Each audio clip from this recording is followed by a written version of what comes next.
একটা সময় ছিল যখন বান্ধবীকে বিয়ে করা তো দূরের কথা, বান্ধবীর মুখটাও দেখা যেত না। নারী জাগরণের অগ্রদূত বেগম রোকেয়া করলেন প্রতিবাদ। মেয়েরা শুরু করল মক্তবে, মাদ্রাসা, স্কুলে যাওয়া। আর সেই থেকে মেয়েদের দেখা ও কাছে গিয়ে মনের কথা বলার এক দারুণ সুযোগ পেয়ে গেল ছেলে সমাজ। তারপর চিঠি দেয়া, ভালবাসা, প্রেম নিবেদন, আরও কত কি। শুধু কি এই বিয়ে পর্যন্ত গড়াল বিষয়টা। সভ্যতার এই যুগে এখন তো বান্ধবী বা বন্ধুকে বিয়ে করা একেবারে ডালভাত বরাবর হয়ে গিয়েছে। চলুন আমি আর বকবক না করি, আমাদের লেখক কাব্য আহমেদ শোনাবে এরকমই একটি সুখদুঃখ হাসি কান্না মিশ্রিত রোমান্টিক ভালোবাসার গল্প, বান্ধবী যখন বউ। চলুন তবে শুরু করা যাক। গল্পের প্রথম 2 শব্দ। স্বর্ণা, তুই কি ভেবেছিস আমি তোকে ভালোবাসি? আরে বোকা, তোর মাথায় কি বুদ্ধি বলতে কিছুই নেই? যে তোর বা তোদের মতো নিজ গরিব ঘরের ছেলেদের সাথে আমরা শুধু সামান্য একটু হেসে কথা বলতে পারি, কিন্তু ভালোবাসতে পারি না। কাব্যে, তাহলে এতদিন কি ছিল এসব? আমি তো কোনো দিন তোমাকে বলতে যাই নাই যে আমি তোমাকে ভালোবাসি, বরং তুমি তো আমার পিছনে পিছনে ঘুরতে আর বলতে তুমি নাকি আমাকে ভালোবাসো। স্বর্ণা, আরে বোকা, তুই ছিলি আমাদের কলেজের টপার, আর তোর কারণে আমি কলেজে টপ হতে পারছিলাম না। তাই তোর সাথে এতদিন ভালোবাসার অভিনয় করেছি, যাতে আমার ভালোবাসায় পাগল হয়ে তুই লেখাপড়ায় আমার থেকে পিছিয়ে পড়িস। আর এখন দেখ তুই কতটা পিছিয়ে পড়েছিস। তুই আমার থেকে এতটা পিছিয়ে পড়েছিস যে কোনোভাবেই আর আগের অবস্থায় ফিরে আসতে পারবি না। আর এদিকে কলেজের সবাই আমার দিকে তাকিয়ে হাসতেছে, আর একে অন্যকে বলতেছে, দেখছিস কাক ময়ূর হতে চেয়েছিল। কিন্তু কাক এটা হয়তো জানতা না যে কাক যতই না ময়ূরের পেখম পড়ুক, কাক কাকই থাকে। কাক কখনো ময়ূর হতে পারে না। আমি ওদের কথা শুনে যতটা না কষ্ট পেয়েছি, তার থেকেও বেশি এটা ভেবে কষ্ট পেলাম যে জীবনে এত বড় একটা ভুল করলাম। শেষ পর্যন্ত আমি কিনা একটা ভুল মানুষকে ভালোবাসলাম, যে কিনা এতদিন শুধু আমার ক্ষতি চেয়ে এসেছে, তাকেই ভালবেসেছি। ছি ছি ছি, এসব ভাবতেই বুকটা যেন আমার কষ্টে শেষ হয়ে যাচ্ছে। তাই কলেজে আর না থেকে বাড়িতে চলে আসলাম। ওখানে থেকে আর অপমানিত হতে পারছি না। ওহ, আপনাদের তো আমার পরিচয় দেওয়াই হয় নাই। আমি হলাম কাব্য আহমেদ নীল, মধ্যবিত্ত পরিবারের বাবা মায়ের একমাত্র ছেলে। কলেজে পড়াশোনায় ভালো ছিলাম বলে অনেকেই আমার সাথে সম্পর্কে জড়াতে চেয়েছিল, কিন্তু আমি সবাইকে না করে দিয়েছিলাম। কিন্তু কেন জানি না স্বর্ণার সাথে এমন হলো। হ্যাঁ, স্বর্ণা হলো আমাদের কলেজের সবচাইতে ধনী পরিবারের একমাত্র মেয়ে, আর সেই সাথে কলেজের টপার গার্ল। তবে আমার থেকে পিছিয়ে ছিল, প্রতিদ্বন্দ্বী, অহংকারী বান্ধবী। কিন্তু এটা নিয়ে ওর মধ্যে কোনো দিন আমার জন্য হিংসা বা অহংকার ছিল না, বরং আমাদের মধ্যে অনেক ভালো বন্ধুত্ব ছিল। ওর সাথে আমি আমার সব ব্যক্তিগত কথা শেয়ার করতাম, আর ওর সাথেই বেশি সময় থাকতাম। আর এতেই আমি ওর প্রতি একটু একটু দুর্বল হয়ে পড়ি। তবে আমি যে স্বর্ণাকে ভালোবাসি তা ওকে কখনো বলে ওঠার সাহসই পাই নাই। যখনই ওকে মনের কথা বলতে যাব ভাবতাম, তখনই বারবার মনে হতো যদি ভালোবাসার কথা বলতে গিয়ে ওর সাথে বন্ধুত্বটা হারাই। আমি স্বর্ণার জন্য এতটাই পাগল ছিলাম যে ওর কথা ভাবতে ভাবতে কিভাবে যে লেখাপড়ায় পিছিয়ে পড়ি বুঝতেই পারি নাই। অনেক দিন আগের কথা, একদিন ও আমাকে হঠাৎ করেই কলেজ শেষে কলেজের পিছনে পুকুর পাড়ের কাছে থাকতে বলে। কিন্তু কি জন্য তা জানি না। আমিও স্বর্ণার কথা মতো কলেজ শেষে যখন ওখানে ওর জন্য ওয়েট করছিলাম, তখনই কে যেন পিছন থেকে হঠাৎ করেই আমাকে জড়িয়ে ধরে। আর এতে আমি অনেকটা ভয় পেয়ে যাই, আর ভীত গলায় বলতে লাগলাম, আমিস, আরে কে আপনি? আর আমাকে পিছন থেকে জড়িয়ে ধরেছেন কেন? আমি আমার ভালোবাসাকে জড়িয়ে ধরেছি, তাতে তোর কি? হ্যাঁ? মেয়েটার গলার আওয়াজ শুনে আমি যেন স্তব্ধ হয়ে গেলাম, কারণ এটা যে ছিল স্বর্ণার কণ্ঠস্বর। আমি মনে মনে খুশিও হলাম, তবে হঠাৎ মনে হলো স্বর্ণা বুঝিয়ে আমার সাথে মজা করছে। আমি নিজেকে কিছুটা সামলে নিয়ে স্বর্ণাকে বলতে লাগলাম, কাব্যে, ওই ফাজিলের বান্ধরণী ফাজিল, তোর ফাজলামি বন্ধ করে এটা বল কি জন্য আমাকে এখানে ডেকেছিস? স্বর্ণা, ওই কে ফাজিল? হ্যাঁ, আর আমি কি ফাজলামি করলাম? হ্যাঁ কাব্যে, ফাজলামি না তো কি? হ্যাঁ, কলেজের সব ছেলের ক্রাশ আমার মতো একটা গরিব ছেলেকে ভালোবাসবে, তা ফাজলামি ছাড়া আর কি বা হবে? স্বর্ণা, দেখ কাব্য, আমি কোনো ফাজলামি করছি না, আমি কিন্তু সিরিয়াস। আর তুই গরিব বলে কি আমি তোকে কখনো কোনো খোটা দিয়েছি? দেই নাই, বরং তোকে ভালোবেসে ফেলেছি। আর আমি এটাও জানি যে তুই ও আমাকে ভালোবাসিস। বান্ধবীর প্রথম প্রপোজ। আমি হঠাৎ স্বর্ণার কথাই চমকে উঠে বলি, কাব্যে, কি বলছিস তুই এসব? আমি কেন তোকে ভালোবাসতে যাব? আমি তো তোকে শুধু। স্বর্ণা, থাক থাক, আর মিথ্যা বলে লাভ নেই চাঁদ। আমি সব জানি তুই আমাকে ভালোবাসিস, আর হয়তো এটা ভাবছিস এসব আমি কি করে জানলাম। তাহলে শোনো, তুই একদিন আমাকে বলেছিলি যে তুই তোর মনের সব অব্যক্ত কথা তুই তোর এই ডায়েরিতে লিখিস, আর আমি সেখান থেকেই জানতে পেরেছি। তাই তোর না বলার কোনো মানেই দেখি না। আর একটা কথা মনে রাখিস, ভালোবাসা কখনো টাকা পয়সা, ধনী গরিব থেকে আসে না। এটা আসে মানুষের সুন্দর একটা মন থেকে, আর সেই মন থেকেই আমি তোকে ভালবাসি। বলেই আবার আমাকে জড়িয়ে ধরে। আমি কি আর বলবো ভেবে পাচ্ছি না। একে তো আমিও ওকে ভালোবাসি, আর এতদিন ওকে হারানোর ভয় ছিল। কিন্তু ও যখন আমাকে ভালোবাসে তখন কি লাভ ওকে ফিরিয়ে দিয়ে। তাই আমিও ওকে ভালোবাসি। আর এভাবেই শুরু হয় আমাদের ভালোবাসার রঙিন দিন। ওর সাথে সম্পর্কে জড়ানোর পর থেকে আমি সব কিছুতেই পিছিয়ে পড়ি। আর এতটাই পিছিয়ে পড়ি যে যেখান থেকে পূর্বের অবস্থায় ফিরে যেতে অনেক সময়ের প্রয়োজন, কিন্তু হাতে বেশি সময় নেই। তবুও অনেক কষ্টে নিজেকে কিছুটা গুছিয়ে নেই। যাই হোক, দেখতে দেখতে আমাদের হাসক ফাইনাল পরীক্ষা আসে। অনেক কষ্টে আমি সবগুলা পরীক্ষা দেই। আর যেদিন পরীক্ষার রেজাল্ট দেয় সেদিন আমার মাথায় যেন আকাশ ভেঙে পড়লে। কারণ একমাত্র আমি সবার থেকে একটু বেশি খারাপ রেজাল্ট করেছি। তাই আজ আমাকে সবাই অপমান করছে। আজ কেউ পাশে দাঁড়িয়ে আমাকে এটা বলে সান্ত্বনা দিচ্ছে না যে একটা রেজাল্ট খারাপ হয়েছে তো কি হয়েছে, সামনের বার ভালো করবি। মনে মনে কষ্ট নিয়ে যখন আমি স্বর্ণার কাছে যাই তখন সে আমাকে কতটা ভালোবাসে, কতটা পাশে আছে তার প্রমাণ কি দিল তা তো দেখতেই পেলেন। পরিবারে প্রথম ঝড়। যাই হোক, মনে একরাশ কষ্ট নিয়ে যখন বাড়ির দিকে যাচ্ছিলাম তখন একটা কথাই বারবার মনে হচ্ছিল, কোনো মুখ নিয়ে বাবা মার সামনে যাব। তবুও বাড়িতে যাচ্ছি, কারণ নিজের কারণে যে ভুল করেছি তার ফল তো ভোগ করতেই হবে। এসব ভাবতে ভাবতে কখন যে বাড়ির কাছে চলে এসেছি বুঝতেই পারি নাই। যখন বাড়িতে ঢুকব তখন দেখি বাড়ির উঠানে আগুন জ্বলছে, কিন্তু এটা বুঝতে পারছি না কে এখানে আগুন লাগিয়েছে। তারপর যখনই আমি বাড়ির ভিতরে ঢুকলাম তখন যেন আমার মাথায় বারের মতো আকাশ ভেঙে পড়ল। কারণ মা বাবা দুজনে মিলে আমার সব বই খাতায় আগুন লাগিয়ে দিয়েছে। সেই সাথে আমার কাপড়ও বাহিরে ছড়িয়ে ছিটিয়ে রেখেছে। আমাকে ঢুকতে দেখার সাথে সাথেই আব্বু বলে উঠল, আব্বু তুই এ বাড়িতে কেন এসেছিস? আমিষ বাড়িতে আসবো না তো কোথায় যাব আব্বু? করুণ দৃষ্টিতে আব্বুর দিকে তাকিয়ে বললাম, আব্বু তুই কোথায় যাবি সেটা তুই ভালো করে জানিস। তবে আজকের পর থেকে তুই না এ বাড়িতে থাকবি আর না আমাকে আব্বু বলে ডাকবি। আমি আব্বু এসব তুমি কি বলছো? আমি কি? কাঁদতে কাঁদতে, আব্বু তোকে বলেছি না আমাকে যেন তুই আব্বু বলে না ডাকিস। আর এটাই জানতে চাস তো কেন আজ তোর সাথে এরকম? আমিস না থাক, আমি বুঝতে পেরেছি কাউকে কিছু আর বলতে হবে না। আমি চলে যাচ্ছি। যদি আমার চলে যাওয়াতে তোমরা ভালো থাকো তাহলে আমি চলে যাচ্ছি। কাঁদতে কাঁদতে হতাশা থেকে ঘুরে দাঁড়ার চেষ্টা। তারপর বাড়ি থেকে বের হয়ে আসি। বাড়ি থেকে আসার সময় দেখি প্রতিবেশীরাও আজ আমাকে দেখে হাসাহাসি করছে। যে মানুষগুলো এক সময় আমাকে নিয়ে নাকি গর্ব করত, আজ আমি তাদের কাছেও শুধু হাসির আর তাচ্ছিলের পাত্র। যাই হোক, মনের ভিতর একরাশ কষ্ট নিয়ে যখন রাস্তা দিয়ে হাঁটছি তখন মনে একটা কথাই বারবার মনে হচ্ছিল, এই ব্যর্থ জীবন রাখব না।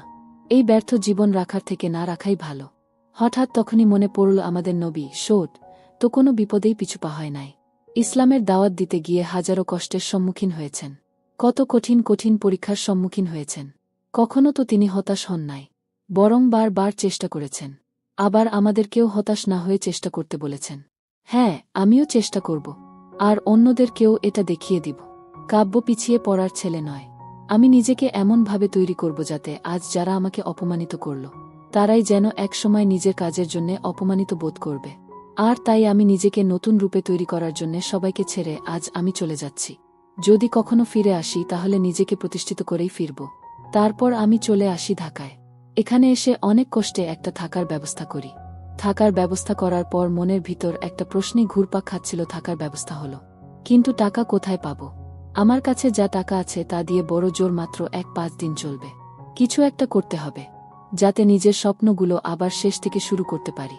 যাই হোক, ঢাকায় এসে অনেক কষ্টের পরও একটা চাকরির ব্যবস্থা করতে পারলাম না। তখন নিজেকে খুব অসহায় মনে হচ্ছিল।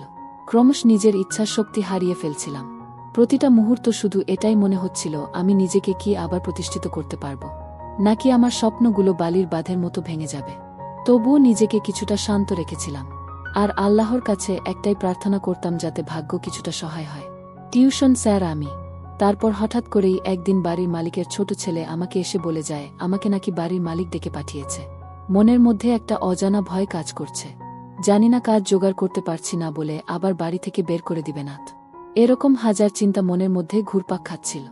যখন আমি বাড়িওয়ালার বাড়িতে যেয়ে বাড়ির কলিং বেল বাজতেই বাড়িওয়ালার বউ দরজা খুলেই বলতে লাগল, আন্টিস, ওহ বাবা তুমি আসো, ভিতরে আসো। তারপর আন্টির সাথে তাদের বাড়ির ভিতরে যাই। আন্টিস, আরে বাবা দাঁড়িয়ে আছো কেন, চেয়ারে বসো। একটা চেয়ার এগিয়ে দিয়ে আমিস, না না আন্টি এভাবেই ঠিক আছে। বলছিলাম কি আন্টি আঙ্কেল কি বাড়িতে আছে? আন্টিস, না তোমার চাচা তো বাড়িতে নেই, তবে আমাকে বলে গেছে যে। আমিস, কি বলে গেছে আন্টি? চিন্তিত হয়ে, আন্টিস সে রকম কিছু না, তবুও কেমন জানি একটু সংকোচ লাগছে। যাই হোক, বলছিলাম কি বাবা, তুমি তো বিজ্ঞানের ছাত্র, আর এখন বসেও আছো। যদি একটু কষ্ট করে আমার ছোট ছেলেটাকে পড়াতে, তাহলে একটু ভালো হতো। আন্টির কথা শুনে আমার দেহে যেন প্রাণ ফিরে এল। সেই সাথে খুশিও হলাম, কারণ ওনার ছেলেকে পড়ালে আমার হাতেও কিছু টাকা আসবে। আন্টিস, কি ভাবছো বাবা তুমি? তোমাকে কিছু ভাবতে হবে না। আমিস কিছু না আন্টি। তা কখন থেকে পড়াতে আসব তাই ভাবছিলাম। আন্টিস, তোমার যখন সময় হবে তখন আসবে। আমিস, ঠিক আছে আন্টি। সন্ধ্যা 7টায় পড়াতে আসব। তারপর আমি ওখান থেকে চলে আসি, আর রাত্রে হালকা কিছু খাবার খেয়ে ঘুমিয়ে পড়লাম। পরের দিন ঘুম থেকে উঠে ফ্রেশ হয়েই কাজের উদ্দেশ্যে বের হই।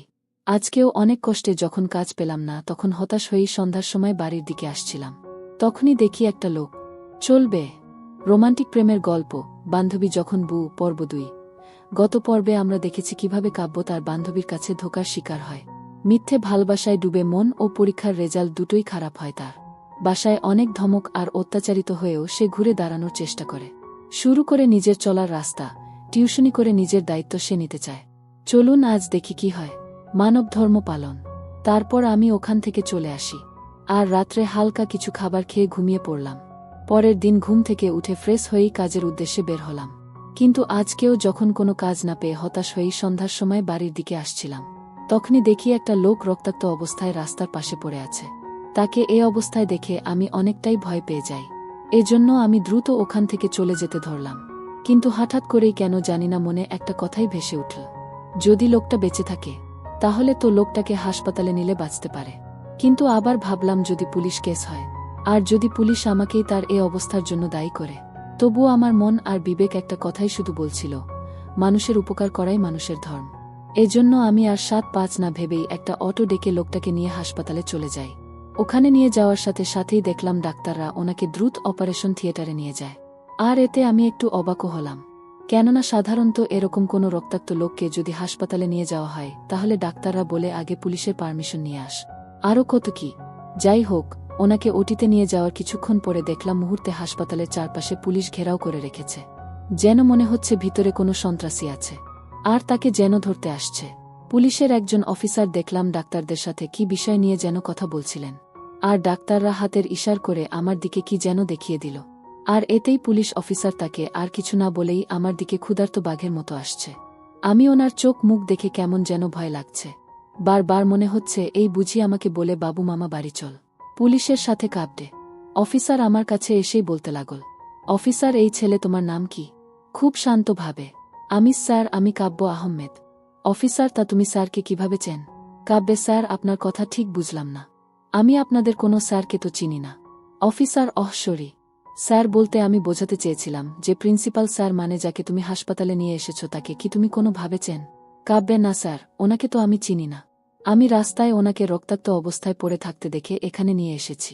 অফিসার, ও আচ্ছা, ঠিক আছে। কাব্যে, স্যার আমি কি এখন যেতে পারি? এমনিতেই অনেক দেরি হয়ে গেছে। অফিসার, না, এখন যাওয়া যাবে না, আগে স্যারের জ্ঞান ফিরুক, তারপর তাকে কিছু জিজ্ঞাসাবাদ করার পর যেতে পারবে। কাব্যে, কি ঝামেলায় পড়লাম রে বাবা, কখন যে লোকটার জ্ঞান ফেরে, আর কখন যে বাড়ি যাব। কাব্য মনে মনে বিড়বিড় করছে। অফিসার কিছু বললে? অন্যদিকে তাকিয়ে কাব্যে, কই না স্যার। হায় আল্লাহ, কিছু একটা করো। আমি বারবার আল্লাহকে ডাকছিলাম। কাব্যের সাহসিকতা। তখনই একটা নার্স এসে বলতে শুরু করল, নার্স, আপনারা চাইলে এখন স্যারের সাথে দেখা করতে পারেন। নার্সের কথা শুনে আমি এতটাই খুশি হলাম যে মন চাচ্ছে এখনই তারে একটা পাপ্পি দেই। অফিসার, ঠিক আছে, আপনি যান, আমরা ভিতরে যাচ্ছি। তারপর আমরা ভিতরে যেতেই লোকটা পুলিশ অফিসারকে উদ্দেশ্য করে বলতে শুরু করল, লোকটা, আরে বাবা ফরহাদ, তুমি এখানে? অফিসার, ফরহাদ, হ্যাঁ স্যার আমি। সালাম দিয়ে, আপনি এখন কেমন আছেন? লোকটা, আমি ভালো আছি, তুমি কেমন আছো? ধুর, কি লোকটা করছি, আসলে উনি তো একজন শিক্ষক, তাকে তো স্যার বলে ডাকা উচিত। ফরহাদ, এই তো স্যার আছি মোটামুটি। তা স্যার, আপনার এই অবস্থা কিভাবে হল? স্যার, আমিও ঠিক বলতে পারি না, আমার সাথে কি থেকে কি হয়ে গেল। সন্ধ্যায় একটু বাহিরে হাঁটতে কি বের হলাম, তখন কোথায় থেকে কিছু মুখোশ পরা ছেলে এসে আমাকে মেরে চলে যায়। যাই হোক, ওসব বাদ দাও। তা তোমার সাথে এ ছেলেটাকে একে তো ঠিক চিনলাম না। ফরহাদ স্যার, ওর নাম হলো কাব্যে। এই কাব্যেই আপনাকে রক্তাক্ত অবস্থায় রাস্তা থেকে এখানে নিয়ে এসেছে। স্যার, আরে বাবা, তোমাকে যে কিভাবে ধন্যবাদ দিব সে ভাষা আমার কাছে নেই। কাব্যে, স্যার এখানে ধন্যবাদ দেওয়ার কিছুই নেই, এটা আমার কর্তব্য, আর আল্লাহ তাআলা তার প্রত্যেক বান্দাকে একে অপরের উপর কিছু অধিকার বা দায়িত্ব এবং কর্তব্য দিয়েছে, আর আমি তারই একটা পালন করার চেষ্টা করেছি মাত্র। স্যার, সবাই যদি তোমার মতো ভাবত তাহলে আজ আমার এই অবস্থা হতো না, আর না পৃথিবীতে এত অশান্তি থাকত। ফরহাদ স্যার, আমাকে এখন যেতে হবে। আর আপনি যদি কাউকে সন্দেহ করেন তাহলে অবশ্যই আমাকে জানাবেন। স্যার, ঠিক আছে বাবা, কিছু মনে করতে পারলে তোমাকে অবশ্যই জানাব। স্যার, ওহ তা বাবা, কাব্য তুমি কি করো? কাব্যে, এই তো স্যার বেকার বসে আছি আর কাজ খুঁজছি। স্যার, কি বলো বাবা, এই বয়সে কাজ খুঁজছ মানে? এখন তো তোমাদের লেখাপড়া করে নিজেকে তৈরি করার সময়। আর তোমার কথাবার্তা শুনে তো মনে হয় তুমি লেখাপড়া করো বা লেখাপড়া জানো। অনুতপ্ত কাব্যে কিছুক্ষণ চুপ থেকে কাব্য বলে, আর লেখাপড়া স্যার? যে মানুষ নিজের পায়ে নিজেই কুড়াল মারে সে করবে লেখাপড়া? তবে হ্যাঁ, লেখাপড়া অবশ্যই করব, কিন্তু তার জন্য নিজেকে তৈরি করতে হবে। স্যার, তোমার কথা ঠিক বুঝলাম না। কাব্যে, কিছু না স্যার, আমি এখন আসি।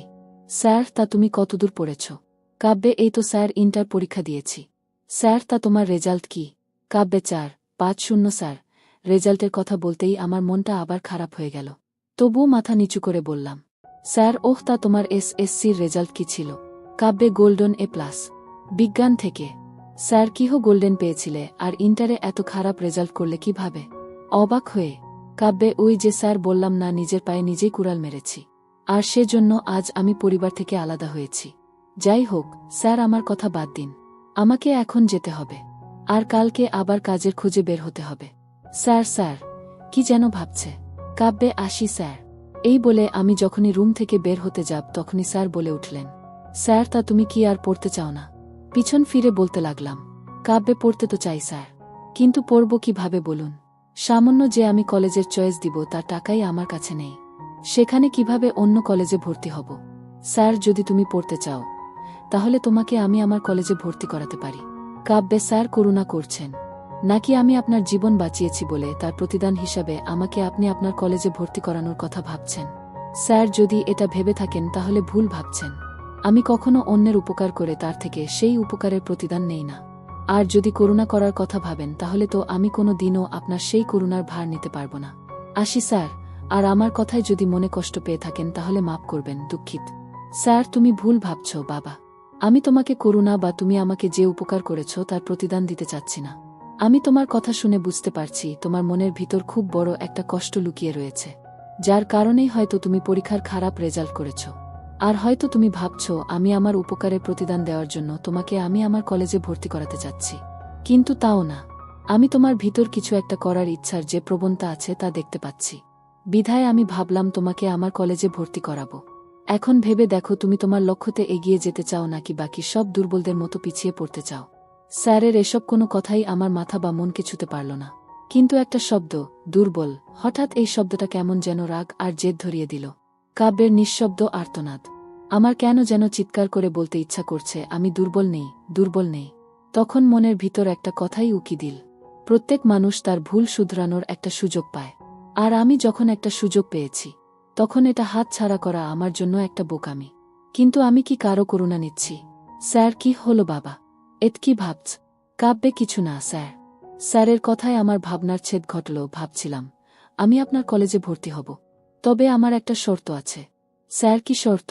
কাব্যে, আমার শর্ত এটাই যে আমি আপনার কলেজে ভর্তি হব, তবে ভর্তির টাকা আমি আপনাকে দিয়ে দিব।